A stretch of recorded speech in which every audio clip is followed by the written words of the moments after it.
We've had many funny experiences with our exotic animal ranch, and one of the funniest things is when my wife and I went to an exotic auction in Missouri. We bought a baby monkey which was 2 weeks old, and we were very excited about having it. We always kind of thought about getting one. We actually started back home to Louisiana. We got about halfway home, and my wife said, well, we don't have any supplies for it other than the blanket that came with it. We need to stop and get a bottle and some milk and some more things for it at the first store we came to. Came to a big store, and she said, they'll have everything we need there. You go in and get it. I said, no, you go in and get it because it's already bonded with you. And if I take the monkey from you, it might start screaming and get upset. Just take it on in the store with you and get the supplies and cover it up with a baby blanket. They won't know that it's not a real baby. She said, okay, that makes sense. But I said, I will follow behind you about 20 feet just in case somebody, or the little monkey, which we named Butch, in case he started screaming and you got into trouble and they wanted to throw you out of the store, I would take the monkey. Anyway, we went on in the store. She went in and everything was going really good. She was picking up the supplies she was going to buy for the monkey.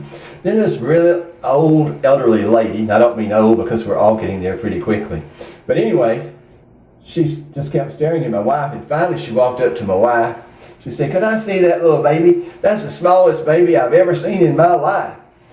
Then my wife said, well, no, we just got out of the intensive care unit with it, and we're really not supposed to have it out around germs and other people. So my wife walked on. The little lady kept watching my wife, and she's just following her around. I mean, staying up very many feet behind her.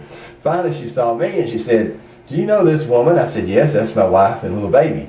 She said, well, I really want to see that baby. I'm pretty old, and I might not ever live long enough to see a baby that tiny. I just want to see it. I said, well, we really don't want it to be getting any germs. She said, but I'll do anything you say. I said, well, if I get my wife to show you that baby, will you be very quiet and you won't make a sound?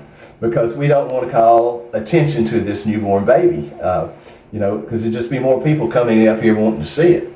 She said, okay, that's no problem. So I saw my wife and I said, look, this lady says she won't make a sound if we show her the baby, and she seems real sweet and wants to see it very badly.